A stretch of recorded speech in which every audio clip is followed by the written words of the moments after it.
Hello scaredy cats, it's me, Scaredy Matt. The Color Out of Space is a 2019 adaptation of Health Point Lovecraft's short story of the same name, directed by Richard Stanley.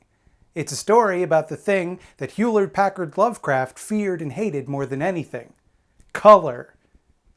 Cause he's a big racist, get it? But anyway, it's not just any color, it's an alive color that does spooky stuff to you because it came from space. There's a lot to like about The Color Out of Space, but I have to be honest, wasn't really the movie I wanted it to be. The trailer gave me some serious Mandy vibes, and Mandy was one of my favorite movies of the last decade. Now maybe I just wanted it to be another Mandy because it starred Nicolas Cage, and I wanted more of that manic psychedelic energy, and the film gave me a little bit of that, but mostly it was just slow. And this is coming from me? The guy constantly telling you how much he loves the Vivitch. I love a slow burn. I loved It Comes at Night, which was slower than this. But those movies used that pace to create a feeling of escalating dread. You knew something was about to pop off, but you could never quite tell when, and it just kind of lingered the whole movie. I think Color Out of Space was going for a similar thing, but they didn't quite get there, partially because the soundtrack never fucking shuts up. It's this constant whining string arrangement that just makes every scene feel like the climax in the movie, and eventually you're just done with it.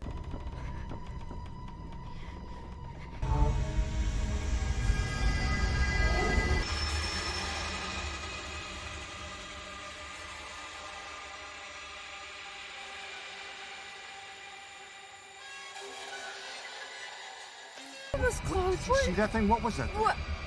Did you see its eyes? Oh. What's happening to them?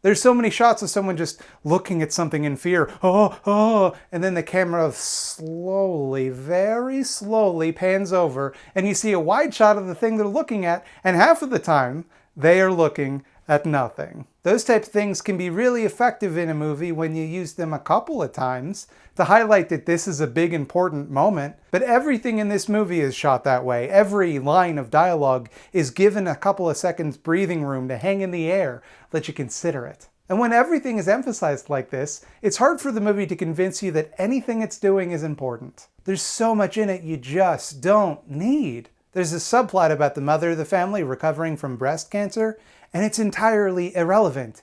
That's not the type of thing you should put in a movie and let be irrelevant. It's just a part of the backstory that they might reference here and there, but has no real bearing on the events of the film. And that's not to say that they handled it tastelessly, it's just that they didn't handle it at all. That's a hugely emotional thing to throw into a story for it to just kind of disappear halfway through and never be brought up again. I felt like the film was punishing me for paying attention. There's another scene where one of the characters ritually scars herself on the face and arm to ward off the evil color. And the sum total of the effect that this produces is one line of dialogue. Her father says, "Oh God, what did you do to yourself?" And it's never brought up again.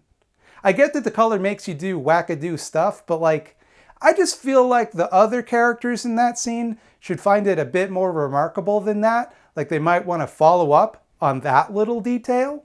The story follows this family that gave up their old lives in the city to move to an alpaca farm. It's not clear what their old lives looked like. It's a really weird choice to me to make them live this zany lifestyle because it makes it really hard to discern when they're actually being zany because of the space color. There's surprisingly little contrast between their behavior before and after, until suddenly, very late in the movie, they just go super nuts. They could have just made them farmers, like normal farmers, like they were in the original story, but instead, it has to be this convoluted story about how Nicolas Cage failed as an artist of some kind and had to go live in his father's farm to raise alpacas. And it's a damn shame that the movie is like this, because if you cut out a lot of the garbage, it'd be a lot of fun.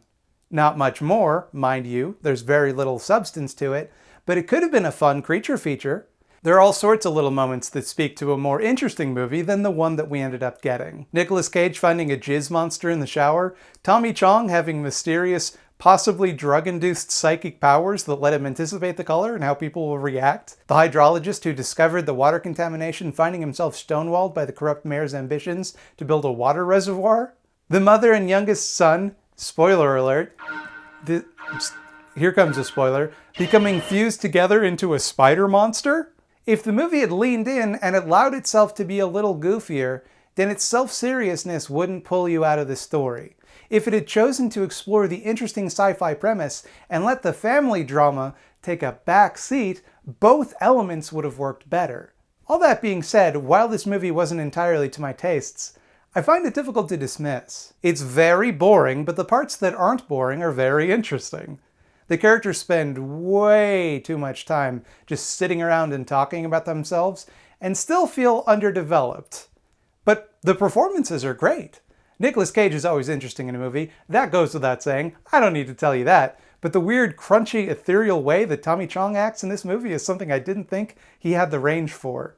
He's definitely a standout, made all the more interesting because he's one of the few things in the story that the movie lets keep a little mystery. And the last few scenes of the movie are really, really good. They very briefly fulfill the psychedelic, mindless horror beyond imagining towards the end. It's not enough of that stuff, but what little they have is really cool. It makes me wish they had let themselves cut loose a little. It makes me wish I got a version of this movie, a shorter version, where things were a lot less serious, or at the very least, a little more substantial. If you watch it, and I think you probably should if anything I said sounds interesting to you, and you feel disappointed, as I did, you can always watch Annihilation, a movie with practically the same premise that's better in just about every way, or From Beyond, another H.P. Lovecraft adaptation where Jeffrey Combs, the Reanimator himself, Reanimator is also an H.P. Lovecraft adaptation, grows a second penis on his forehead, and somehow the movie makes that make sense. That's all I have to say about The Color Out of Space, a movie that mostly I didn't like that much. Please press the like button and subscribe to me for more content about movies, usually ones I prefer.